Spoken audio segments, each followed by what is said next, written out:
Welcome into Inside LAFC podcast. We are live on LAFC YouTube. We are live on LAFC Facebook. I am Max Bretos.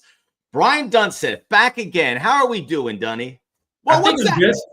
What is that? Yeah, wrist surgery on, Thursday, but all good. We made it through the game at the weekend, and looking forward to being back with you guys, man. I miss you. You're like one of those old WWE wrestlers, like Cowboy Bob Orton, who like little sausages right now. They look like they need some oxygen, bro. They do. They absolutely do. That's maybe the last laughing we'll do for a while. Obviously, we appreciate you tuning in. Please like and subscribe. Like the videos, subscribe to LAFC YouTube and Facebook. We're getting great numbers. We really appreciate everyone tuning in. It allows us to spread the word and check out all the great programming, including Black and Gold Insider. With we get to know the players a lot better, and we do a little bit of everything. So just scope it all on out. But we appreciate your audience, and we are going to break. I was looking forward to this probably more than most because there is so much meat on this Galaxy bone. I wanted to talk about Minnesota. We don't have time for Minnesota. Good win on the road, important away win as LAFC just have 2 on the season. But then we have this. We'll get into the big ticket items here. And again, everyone, questions here for us on the comment section. Anything you want to ask, fire away. We will talk about it here. We appreciate it. It's your show as well. And there are some big ticket items. I want to break it down. But a quick overthought about what you saw Saturday night at BMO Stadium as LAFC ending the score 3-3 with the LA Galaxy. Yeah, Max, I think it's disappointing. And listen, you got to give credit to LA Galaxy because in the moment in which, and this is kind of bigger picture, this is chasing a game versus watching a game being closed out in real time. Because when you have such a drastically different style of play from both teams, where LA Galaxy was continuing to try to break down LAFC defensively in transition moments once the ball was picked up, quickly transition into space, and how elusive and electric Denny Bwanga continues to be. And then the storyline is LAFC makes a couple of bad decisions, emotionally doesn't stay intact. And at the end of the day, we can probably, if we want, point the finger at the referee because it seems like some other things could have unfolded with Eddie Sigura's red card. But there is a control issue that needs to be eliminated. And then on top of that, because of the center back issue being so dire right now, it just continues to roll through, not just the disappointment of the result and the draw itself, but then the upcoming match on Friday against Portland. For Greg Vanney and LA Galaxy, listen, they had nothing to lose. And how many other worlds would we have been in where you run a parallel game and LAFC wins 6-2, wins 7-2? Because, structurally, they changed the way they played in the final 15, 20 minutes because they were changing the game. And again, it comes into this conversation about a 2-goal lead. There's this weird psychology that comes into it. For any of us that have played at any level whatsoever, when you start to feel comfortable, you take your foot off the gas a little bit, you're a little bit more reactive than proactive. And then all of a sudden, that one goal changes the momentum. And credit to Gabriel Peck because his brace obviously changed the tide. And all of a sudden, it's putting balls in dangerous situations and seeing if you can create havoc. That's what LA Galaxy did well. Theoretically now, the frustration is 4th potential win in a row, potential for 6 points in a week, that it just evaporates when Yoshida finds the back of the net. And on top of that, you've got these outliers of San Diego and Minnesota and everybody else in this kind of top 2 or 3, Vancouver, doing a fantastic job, teams that we thought would kind of melt away.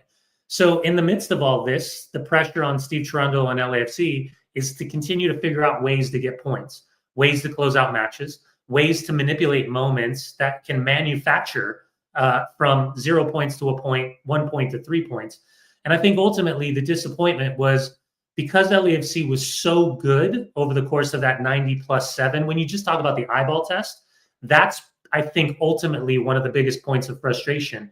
Because you end up pointing at the manager, you end up pointing at the coaching staff, but in reality, the players didn't handle their business. And this is a game where LAFC should have closed this out at a bare minimum, and 3 points should be in the back pocket, a little bit of a respite with the AllStar break, and then back into business before Leagues Cup starts next week. Pardon me. We always have our topics, and we like to put that together here. I didn't mention the referee, and I rewatched the game last night, and I wanted to see how much we could put on Guido Gonzalez Jr. And I don't think there was much there. I will say this: the situation. We'll talk about the Eddie Sigura red card. The situation with Eddie Sigura happened right before it was 90 minutes. And then when they put up 5 minutes, and we went to 8. So there was a real gray area. And I don't know how much more you can change it with regards to 5 or 8. And obviously the board is up. It's all suggested. Yeah. It's all suggested time. Yeah. The stoppage time didn't start, but this is something that I would like. It's obviously you can't do it to this game right now. Is a little more clarity with the clock, because we were all in the dark there, and we can't have that when we're having VAR and all these advancements in the game. I don't want to be in the dark here for 3 minutes. It's something the referee association, whether it's pro or across the board, have to adjust, because that is infuriating. And I don't know if it added up, and it was the last kick of the game. So just something else to add on this. And I just want to get to some of the comments. Alan Hernandez, for MLS fans, this was a great game. For Galaxy, this was a win. For LAFC, this was a loss. This was a loss. This was a loss for LAFC. You can't really walk away and say, wow, okay, we got a point. No, the way it fell apart, this is certainly a loss. And there's a lot of blame to hand around. And we will get to that here. As you said, the naivete of LAFC there with regards to those last 15, 20 minutes.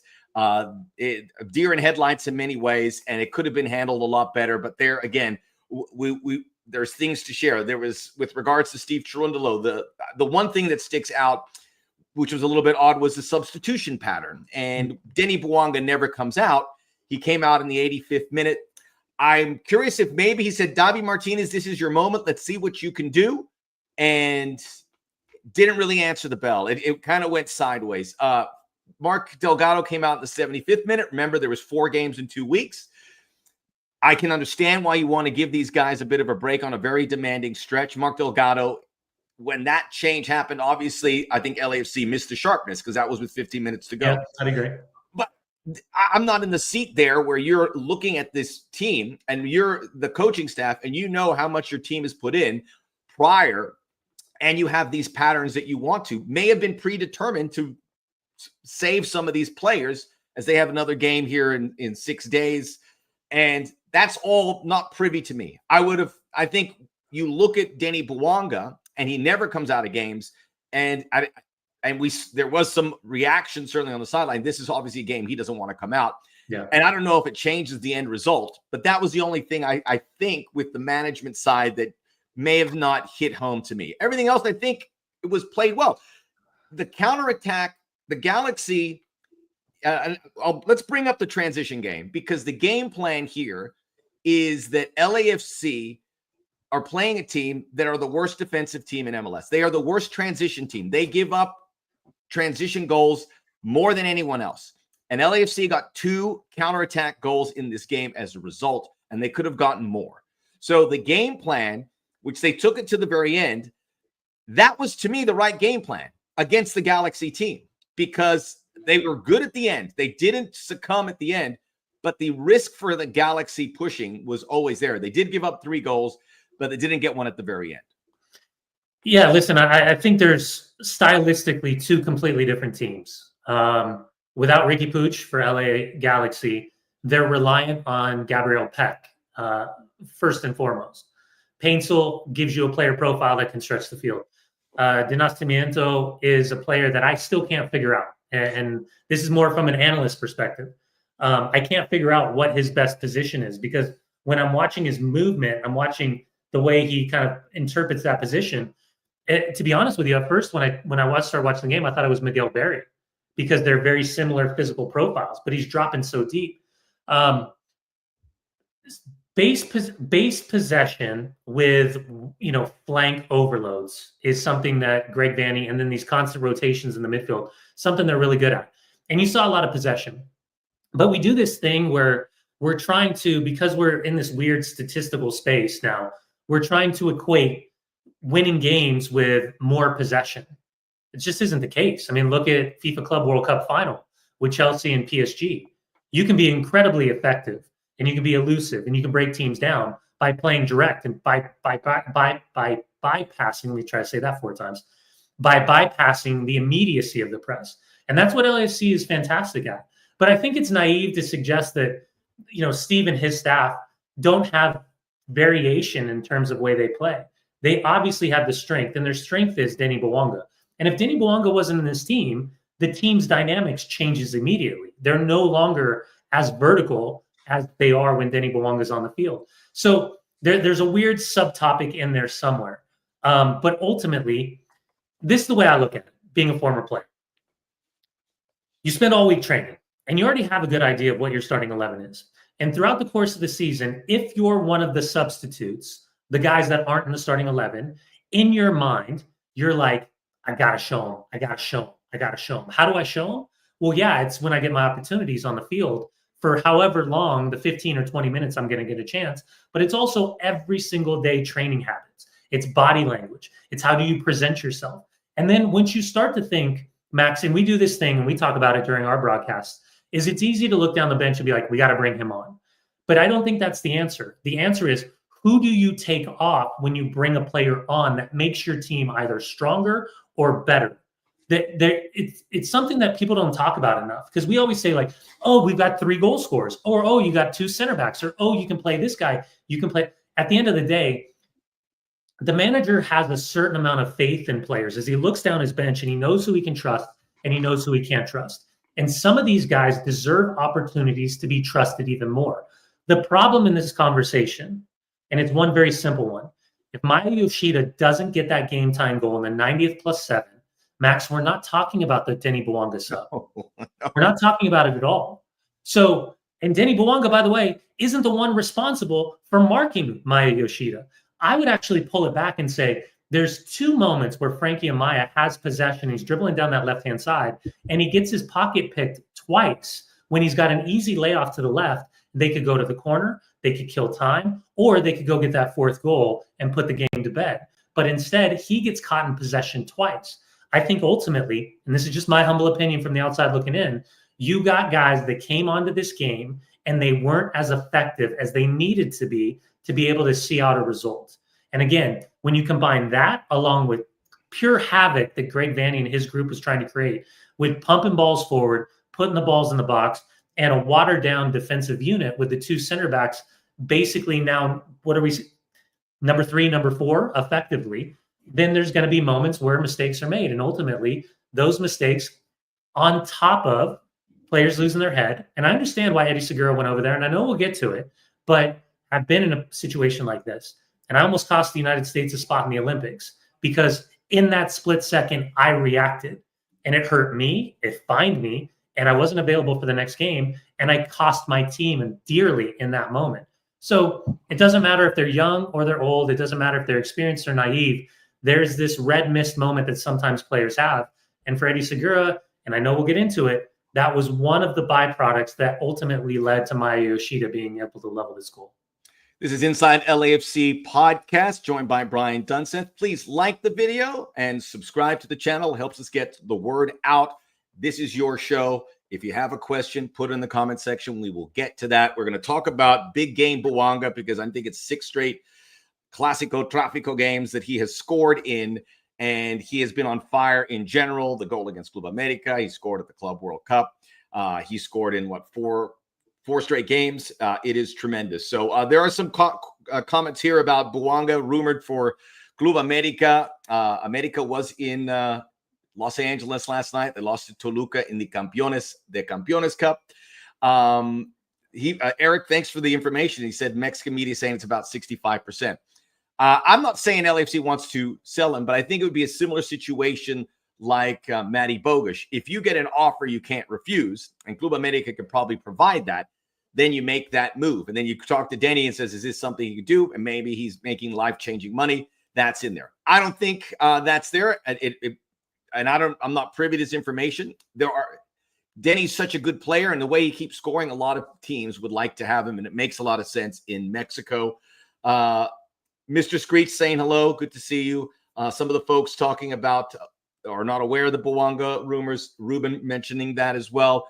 Sorry about the mute button earlier, Ruben. I had a little a technical difficulty. Bonifer saying, this was my first time seeing El Tráfico in person, and it was intense. That's where we want it to be. LAFC 3252, spectacular. Getting there early.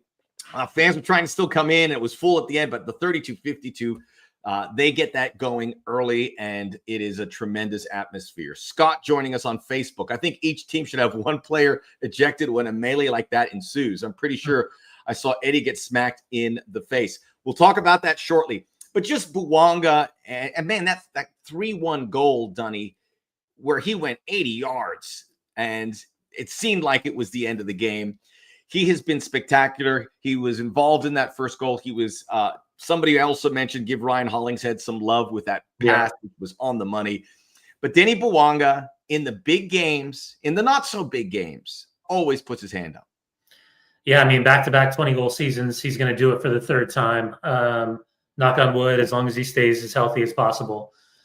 He's special. He's just special. And listen, you and I have had the opportunity to have a lot of conversations in depth about this team in the attacking phase of play, and can remember when Denny Bwanga came and Chicho was up top, and thinking about Brian Rodriguez, thinking about Kike Oliveira, thinking about the acquisition of David Martinez, thinking about Nicolas Ordaz, think about with Ordaz, think about all of these players that continue to come into LAFC.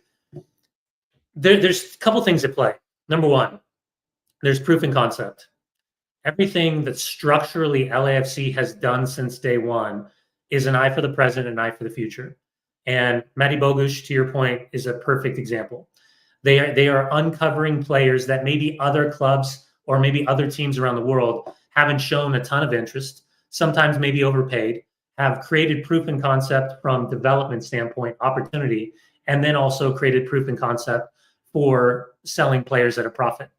I think what's interesting now from a fan base perspective, when I read social media and I keep an eye on what's happening with LAFC, is they're used to having these star players. They're used to having multiple Denny Bwanga types or multiple Hugo Lloris, Olivier Giroud, that type, Gareth Bale type names and personalities. And it's going to be interesting to see when the summer transfer window opens up, how effective they are in the market. Because here's the one thing, even talking about Denny potentially, the links to Club America, you got three great things happening. Number one, City of LA. Number two, you've got a phenomenal club with a phenomenal fan base, and the grit and the desire and the badge and everything, the connectivity with 3252, with the fans inside the stadium. As a former player, as a kid from Southern California, I would have loved to experience that type of atmosphere every single week. And then ultimately thinking about now, even though FIFA Club World Cup didn't turn out the way you wanted it to, and in particular, the loss against Esperance was going to be the one that's really difficult to take as you look back. Now you are a worldwide brand, more so than you were before the start of the season, before the start of the season, because you also generated $10 million in that win or not be out of the FIFA Club World Cup game against Club America. So there's a lot of real positive things despite where they find themselves right now in the Western Conference. I would also equate this very similar to what's happening with Inter Miami and Lionel Messi, in that when you have these games in hand, it's great to theoretically give yourself 9 points, but you still have to play the games and you still have to figure out how to win. And now you're in a much tighter timeline because it's not 6 days in between. Sometimes it's 2 or 3 games in not only with travel, but the short turnaround time. So there's a roster rotation. But when you talk about Denny, listen, that second goal he scored as a former center back, I'm trying to think about at what moment do you commit the foul? Because here's the thing. Like, I love you take us into the mind of the center back there, because that's a great perspective. It's the worst in the world because this guy at full speed. It feels as though he's faster with the ball at full speed than he is without the ball at full speed. And if you go back and watch that second goal, the timing of his touches when he's got the ball on his right foot at full speed, and both defenders are trying to close him down and not even come close. And by the way, guys like Garces are not slow whatsoever. Actually, Garces, I think, has been clocked. He's the fastest guy in MLS for now. He could be top, but as we stand right now, he has clocked the fastest time. Yeah, I mean, not chasing Denny Bwanga with the ball. I mean, I think we can say that definitively. But you think, do you commit the foul in their half? Then the deeper that you go, as you're thinking about releasing to challenge him, do you commit the foul? You're thinking about Dogso, denial of an obvious goal scoring opportunity. That's going to be a straight red situation. So then you're thinking about who's off your back shoulder. You're thinking about, if you do step too hard, does he play past you for a simple slotted ball? Like, so many things. And as I'm watching this, and I went back and watched it twice, there's no right answer. That's the craziest part. Everything that he does is so elegant and perfect in that moment that, as a former center back, there's no right answer. All you could do is maybe ask one of your midfielders to fillet him from behind, commit the foul, take the yellow, because you have recovering defenders that are goal side. So it's again, I don't even know where you put this on the Mount Rushmore of Denny Bwanga goals, but the reality is these are these special moments that I think, as fans of LAFC, and then just fans of football in general, fans of soccer, that you're like, oh, okay, that's why he's on the pendulum, or that's why he's on the podium up here looking down on everyone else. And when it's all said and done, he's effectively going to be amongst the elite when you talk about not only LAFC, but the history of Major League Soccer. Inside LAFC podcast, great insight from our good friend Brian Dunseth. Like the video, subscribe to the channel. A lot of folks tuning in here didn't agree with the substitution pattern. And again, that was where I think if you had to hold Steve Cherundolo's feet to the fire, that's where you would do it. That said, I truly believe you got to trust your subs. And as you pointed out, they didn't have that impact. Frankie Amaya, David Martinez had a breakaway chance where he had Cuevas pick him up, and it led to a counterattack. Those things can't happen. But you can't play with 11 guys, especially with 4 games in 2 weeks. The impact has to be better off the bench, and that is what Steve Cherundolo is looking for. Now, a lot of other folks asking who's going to play next to Nkosi Tafari next game. A couple LAFC 2 guys have been mentioned, but these guys are 17 and 18. Our 2 center backs for LAFC 2. We don't know. And that brings us to maybe the big moment. We have addressed it a little bit here, and that is the Sigura red card. And the discipline is the reason LAFC didn't win this game. Ryan Hollingshead with that handball. I mean, it was just the hand in the cookie jar moment. You could see him. He's like, a reaction. He couldn't resist. Yeah. And if there's no penalty there and LAFC are 2-0 at the half, they don't lose this game. If Eddie Sigura doesn't get red carded, LAFC do not lose this game. The Yoshida goal, Sigura would have been there. They were short, and Nkosi reacted late. Yoshida beat him to the punch, and there it was. So 100%, if Eddie Sigura is on the field, this doesn't happen. Now, I am a big believer, and I might be in the minority here. I love when a guy defends their teammate. And there's those moments where it's the right moment, where you can come in and you go, and someone touched on about that whole melee. It was completely out of control, and it got really hot, hotter than most exchanges, and that is probably part of the rivalry. You can't do it there, and you can't do it after you lost your captain and key defender, Aaron Long. And to answer the question, many people, Messi LAFC says, bring my cousin in. Let him know. Maybe we have a chance. I will say Kenny Nielsen was, as a defender, he was on the bench there. He might play a role. My guess is Sergi Palencia. Was that? Can you play Hollingshead as a center back? I think what would probably happen is Sergi has played center back. He probably moves in. And someone mentioned that as well. And then it'd probably be Smoliakov and Hollingshead. You could play with 5 in the back, but you just don't have another center back. So I don't think that'll be the case. YouTube user, let's rest our starters and go all out for Leagues Cup. Leagues Cup's going to be important because that's going to be, I believe, the easiest pathway for LAFC to get back into the CONCACAF Champions Cup at this stage. We need to sign Alexis Vega. I don't think he's touchable right now because he's living his best moment. So Jose joining us as well. We'll get to some more of these questions. A lot of questions. This is fantastic. So we're going to try and answer as many as we can. But the Sigura red card, this is the moment it got away for LAFC. I like the fact that he's defending David Martinez. But when you put your hands, it was the right call. There is no gray area with regards to that. It was the right call at the moment. And Eddie Sigura and LAFC played a very heavy price. Your thoughts on that? And really, was there any way to avoid this playing with 10, as bad as LAFC were under the cosh, to go a man down there is absolute poison. Yeah, let me attack this from two different perspectives. If I was LA Galaxy, I do exactly what they did, meaning that I'm chasing the game. I'm trying to manipulate a player into a reaction. I'm trying to manipulate the referee into a reaction. And whether you like it or not, when, who was it, Cuevas and Diego Fagundes are standing over David Martinez, they know exactly what they're doing. They're being proactive in agitating a moment to see if they can get a reaction. Because if they can get a reaction, that makes it easier for them to chase the game and potentially pull a point out of that game. That's what they got, except they got it from Sigura. Two sides to this.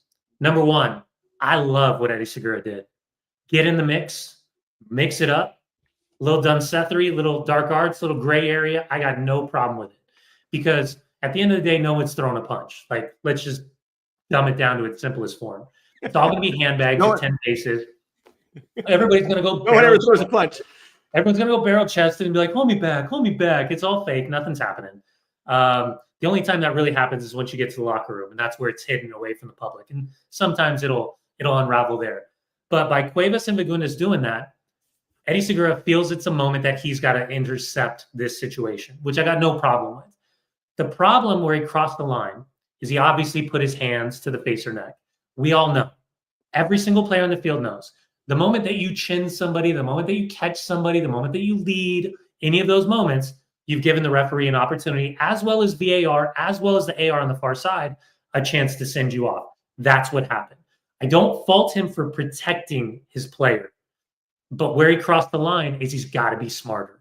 You can go in, you can shove, you can go. Everyone else did. Everyone else shoved and didn't get a red card. And this is where I would have liked VAR to pause even more so for the referee. And I would have liked to make sure, because this is my soapbox in situations like this, is if you're going to show red, and it was indeed a red card because it does go against the laws of the game, then you should slow it down and take your time and divest of every single moment that happens in there. And on top of that, Fagundes, Cuevas, whoever was standing over David Martinez should be shown a yellow card as well. This should have been a cascading moment of yellow cards and potentially multiple reds that were shown. But again, Eddie Sigura has to be responsible for his own action. And where he crossed the line and got himself into trouble was when he came up on Fagundes. Outside of that, listen, there's antagonistic players on both teams. And for as much as LAFC fans might not like what Cuevas and Fagundes was doing, I would imagine LA Galaxy fans don't like the way maybe Sergi Palencia agitates at times. So every team has their type of proactive guys that are looking to, manipulate a moment. But for Sigura now, it's a cascading effect, right? The intent is correct, but the effect is wrong. And then on top of that, not only are they down a man, not only do they concede that goal, but now he misses the game against Portland. So in one moment, he's affected LAFC on 3 different occasions. And I think that's the tough. And again, I say this with all due respect from experience, because I almost cost the United States a spot in the Olympics in 2000 because I reacted to an antagonist and got myself sent off. So he's going to be better for it, but in the short term, it's going to be really frustrating, not only for him, there'll be regret, again, not for the action of going and protecting his players, but for crossing that gray line that everybody knows that you just can't cross. Henry Masters saying, Sigura stood on business. I don't fault him for it. And I think Eddie letting people know, hey, you don't mess with my teammates is a great signal for the rest of the season. Yeah. Eddie's having a phenomenal year. He's become a top defender, overcoming 2 massive ACL injuries. And he's taken so much responsibility for this team, even more so with Aaron Long out. And remember, they didn't have Aaron in Minnesota. Eddie made MLS Match Day Team of the Week, and Kosi Tafari slipped in there. They had a clean sheet against a very, very good Minnesota team. Eddie does not have to answer for any of this. It's just a big mistake for a variety of reasons, as Dunny pointed that out. Ruben going, Sigura got really upset. Bwanga and Steve went up to the refs after the game to probably get clarification. Bwanga ended up with the yellow. Steve was pretty hot. And a lot of people sometimes say, oh, yeah, he's kind of a little flippant with that. He got face to face. It was pretty intense. And I can imagine why they were upset, because it felt like Eddie got singled out. But to your point, it's crystal clear. They have a symbol. When you go to the neck, there is no wiggle room. You are out. Henry also asking, the ref lost control of the game, did not react fast enough. Craig Griffin says the MLS loves Galaxy. They added more time as a result. Joe Simpson, in the melee, there seemed to be some calls missed, other possible red cards. I don't remember the MLS ever rescinding or upgrading cards. Is this possible? The melee hurt LAFC. Do you think that there should have been more, or a specific player? Yeah, I can't off the top of my head remember who came through. I don't know if it was Cuevas or if it was someone off the back shoulder. I'd need to look at it again. But I remember watching it being like, oh, we're going to see a lot of cards. And I think that's, and by the way, quick reminder, in the world in which we live, 2025, the technology is outrageous, right?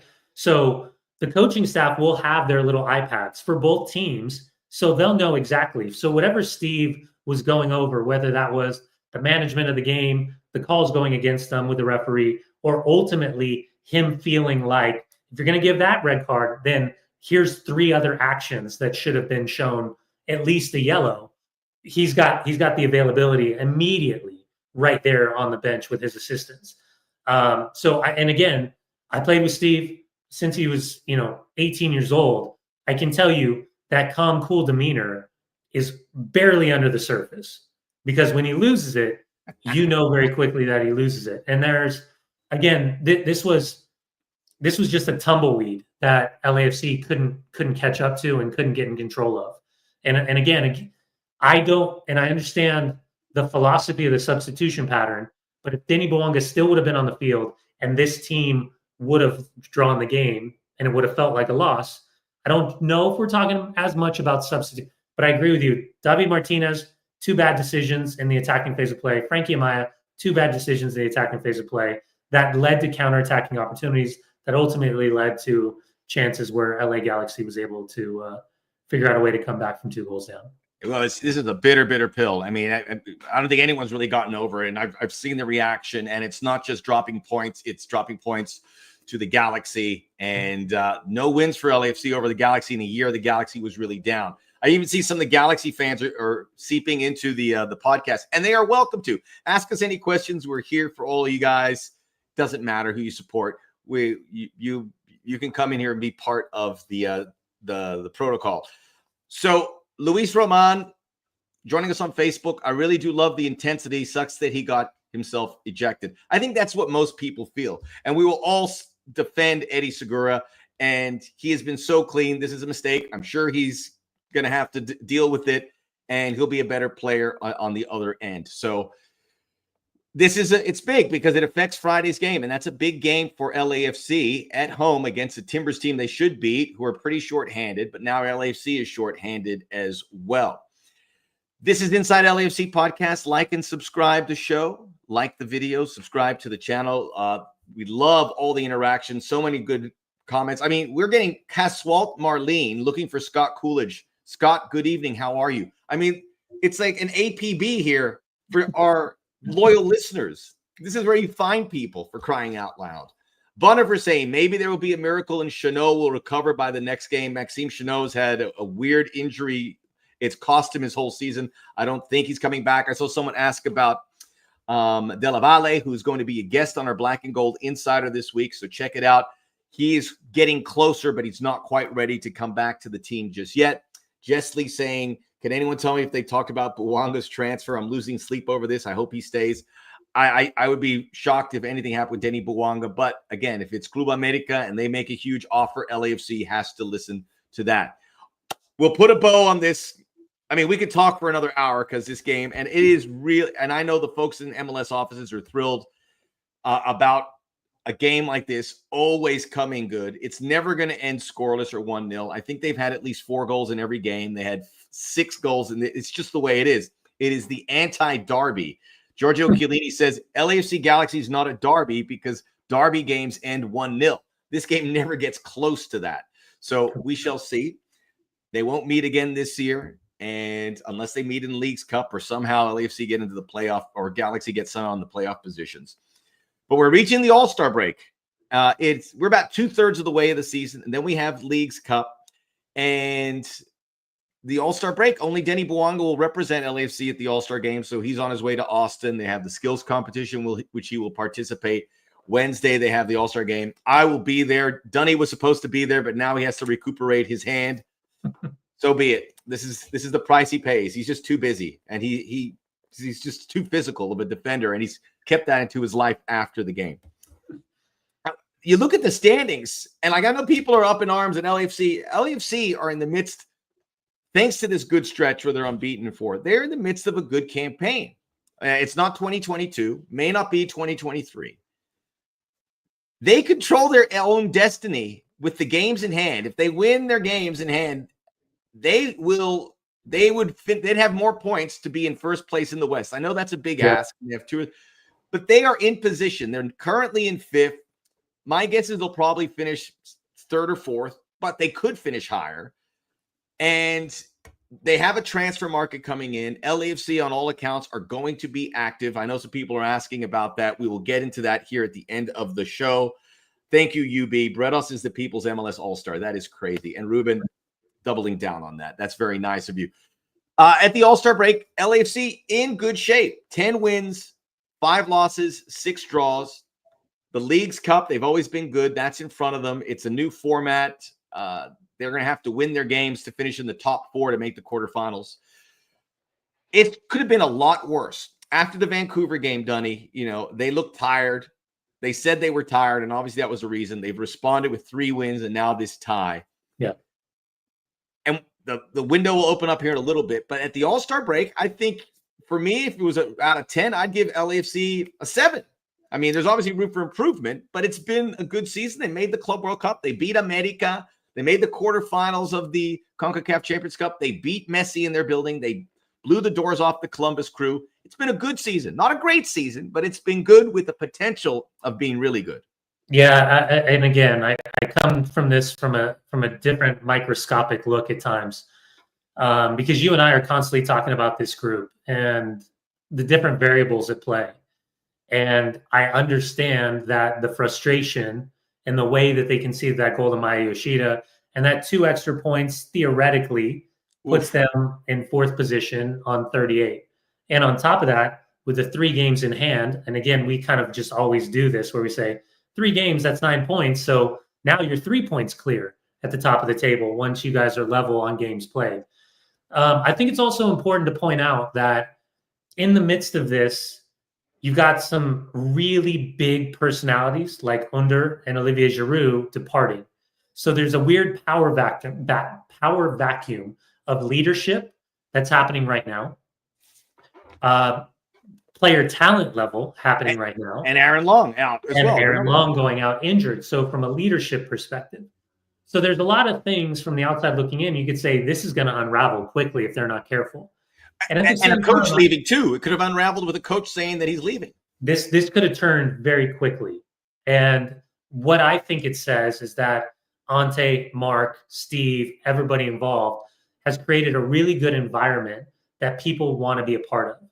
And then on top of that, you have the financial strength of this club, which is continuously proven to, I mean, when you talk about hits versus misses, LAFC is way more, swung the pendulum over to the hit side than the misses. A lot of teams have missed really, really badly in Major League Soccer.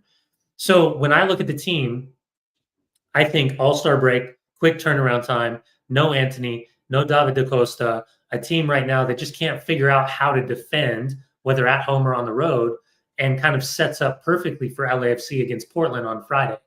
But again, manufacturing momentum. I think the hope is that when you watch a team, fall apart the way that LAFC fell apart in these last 5 minutes of that game, the hope is they're so angry at themselves that you really don't need the coach. And I know that sounds crazy, but I can't tell you how many times as a player I was so effing angry at the way that a game ended that I didn't need to see video. I didn't need a coach ripping me apart. I just wanted to get back on the training field. I didn't even want to go through rehab. I didn't even want to go through regen. I just wanted to get back and get back to work. And I think that's the mentality that this group of players has to have, is They've been in big games. They've been in big moments. Whether you talk about Inter Miami, you talk about Club America, you talk about Columbus Crew, we know that they're a really, really good team. But how much better can they get? And I think that's ultimately the challenge now is we're a little bit past halfway through. You've had a team that's had their focus manipulated on multiple occasions from different competitions, whether it's win and you're in, or how can you figure out points, or how can you get the right road result. All of these things matter. So I think the hope now, if you're looking at the glass half full instead of half empty, is how can you continue to build on this, knowing that you have games in hand and knowing that you have a club that's willing to spend a lot of money. Because you and I cover a lot of games in this league, Max. There's a lot of teams that aren't willing to spend the money that LAFC is willing to spend. LAFC are going to get after that. And let's talk about the second transfer window, which begins on the 24th of July. There was a question about Javarro Del Rosen and whether he could play Friday because the transfer deadline, that would be the 25th. I've been told, and I heard on the broadcast too, that he will be eligible to play on that game. He's starting all these games. They want as long of a look at him as possible. The Borja family joining us. Good to see you. Jose Reyes is excited for the League's Cup. We have matches against Tigres, Pachuca, also Mazatlan. Tigres, remember, had them in the Campeones Cup final. Alan Hernandez, when does a team in LAFC situation start interviewing a head coach? Do they wait till season is over? I truly believe that they've already started. They have started that process. I don't know how far in the interview, but there's a lot of phone calls going on, and there's interest, and they probably have a short list brewing. And look, when we talk about everything for LAFC, having, for lack of a better word, a lame duck situation with the coach, it's not ideal.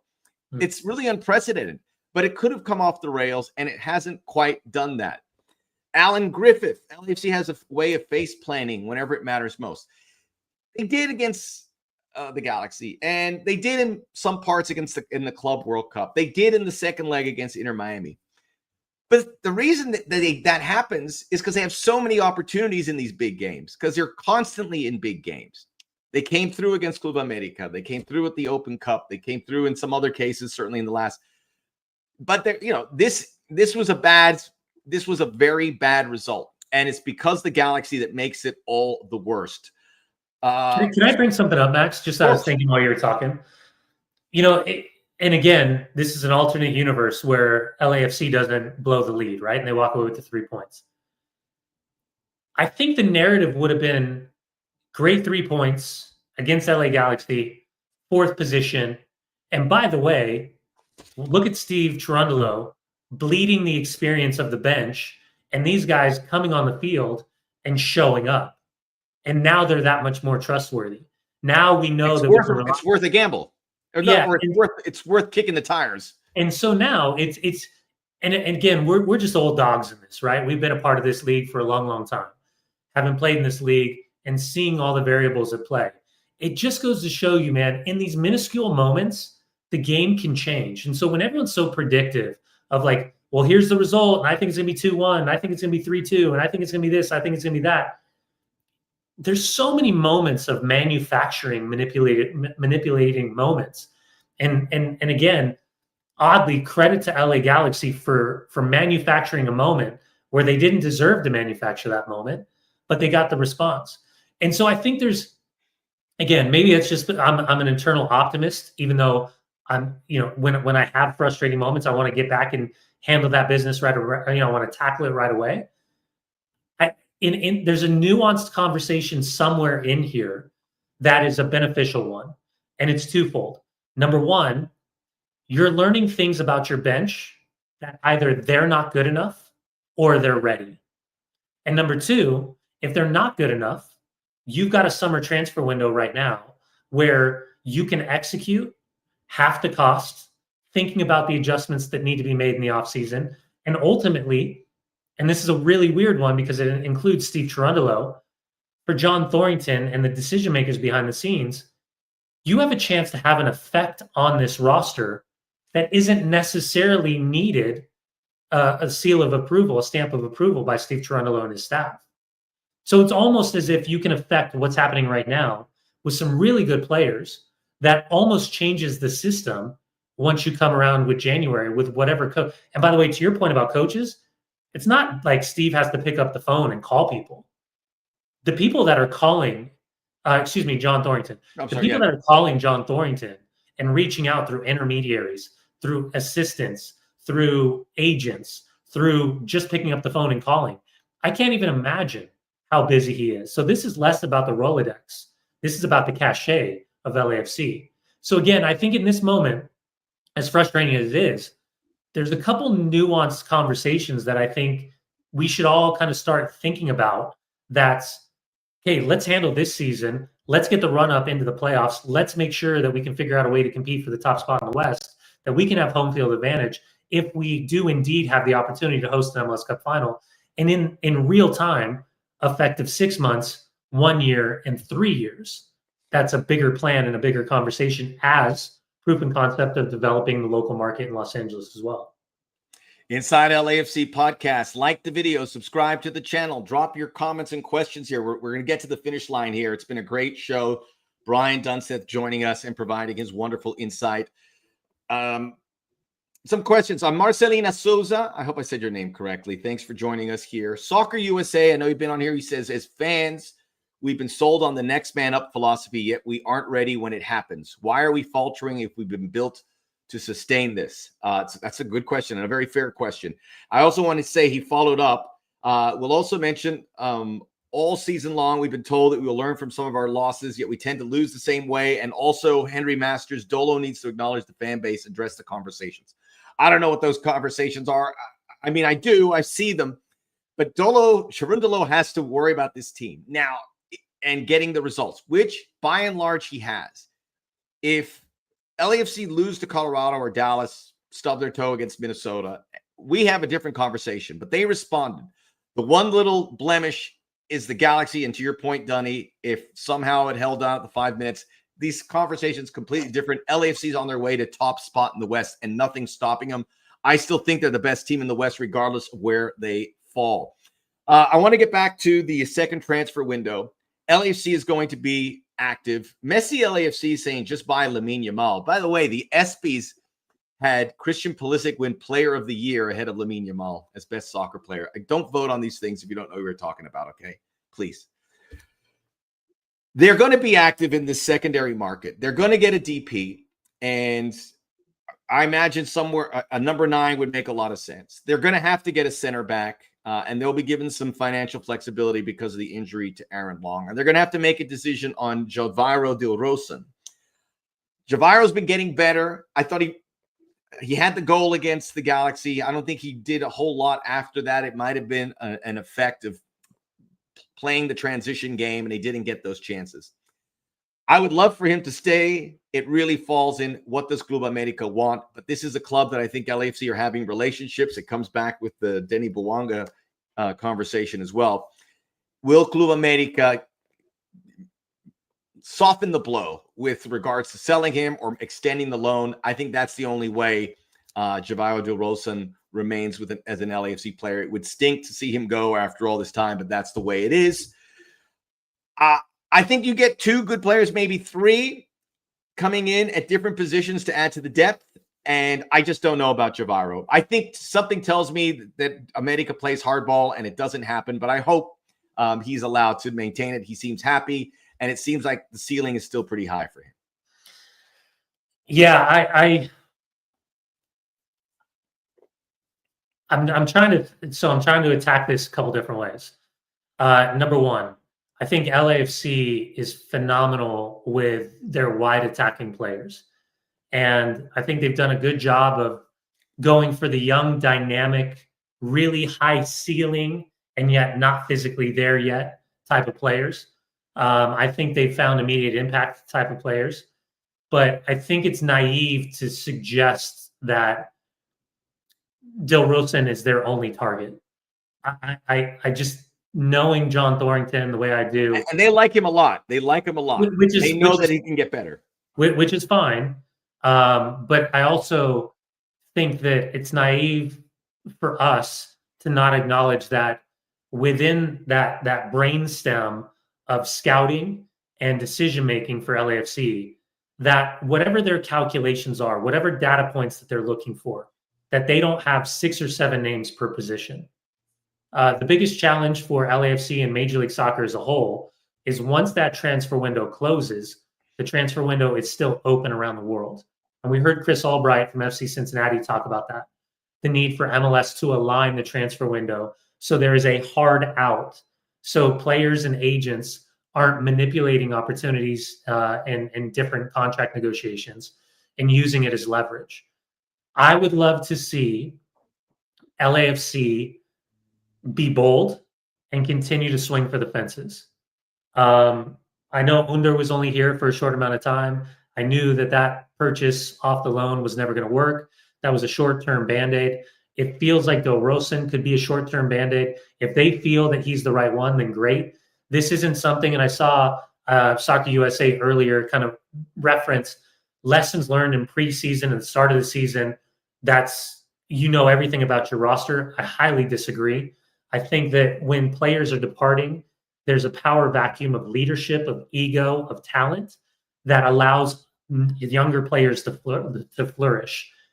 They're also not there. They are not world-class players.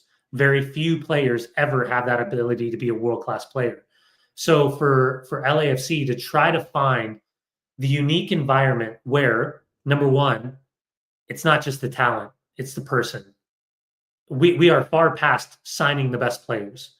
You have to do the due diligence. How many times have you and I, Max, said, go talk to the strength and conditioning coach, go talk to the equipment manager, go talk to the head of nutrition, go talk to the head of medicine, of the training staff, and do your due diligence and find out who that kid really is, not just the guy you see on the screen. Because right now, LAFC can't afford to bring in an a-hole. You can't afford, we've had these conversations with Pablo Mastroeni time and time again up in Salt Lake, is that you can bring in the best player, but what cause and effect does that have on your team? Not just the tactics, not just the shape, not just the formation, but how this group, does he make it value added as a player and as a human being, as opposed to, is your team built to deal with an a-hole that's a phenomenal soccer player? So again, there's a lot of nuance. My hope, and this is more of a pure soccer conversation as a football fan, as a soccer fan, I want to see LAFC go out and swing for the fences. I love seeing when they're connected to all the big names around the world, because for them to continue to push the limit, similar to what we're seeing with Inter Miami, I think it's great, not just for the Western Conference. I think it's great for the league. I think, again, because you have proof and concept and you have a history of success, these are the moments where, can you find that next Denny Bwanga? Because I guarantee you, not one person watching this right now knew of Denny Bwanga before Denny Bwanga showed up at LAFC. So there are these players that are out there and available. And if Steve Cherundolo, his coaching staff, John Thornton, and his group don't think that these are the right players, then move on and go find the right players to make that push and win that next championship. Inside LAFC podcast, we're going to have to pick this up next week. There's just so much to talk about. And Soccer USA, I don't think I answered correctly about the next man up. LAFC have missed on some of their targets. Obviously, it didn't go well with Giroud. Cengiz Under didn't work out, but it was always going to be on the clock. You go back to last season, some guys have been fit. But what Dunny said, they've hit a lot of these guys to keep them above water, to keep them amongst the top 5 or 6 teams in MLS. They're not going to win it every year. Denny Bwanga, no one knew about him, and he has been arguably the best player in this league since he arrived. So it's a big risk, and they do swing for the fences, and I expect them to do that. Eric, you said that JT will replace Bwanga with Javarro. I already see it happening. Ridiculous. It's just not the same player, even though it's wide. Javarro just doesn't have that speed. Completely different players. Yeah, I think it'll be someone else. Alan mentioned Gio Reyna. We're hearing now Gio probably heading to Italy, and there wasn't really those conversations with LAFC. And I don't think I think LAFC would look for a different profile in a quicker player, but we have it. There's so much going on. So, Johnny, we'll do it again next week, and we'll pick up where we left off. A reminder, the game is on Friday at BMO Stadium, so go support the club. LAFC get the win there. They're in really good shape as they will start Leagues Cup, which is going to be a hoot and a holler. And we'll be together with some of the LAFC games. Look forward to being in the booth with you at BMO very soon, my friend. Same, brother, same. All right. Soccer USA, Mario Giroux. Very funny. That's a Mario Gonzalez. Okay, very funny. But we have funny listeners and people here in our audience. So we appreciate you. Inside LAFC, like the video, subscribe to the channel. So much to talk about. Get out there Friday. We'll see you next Monday here.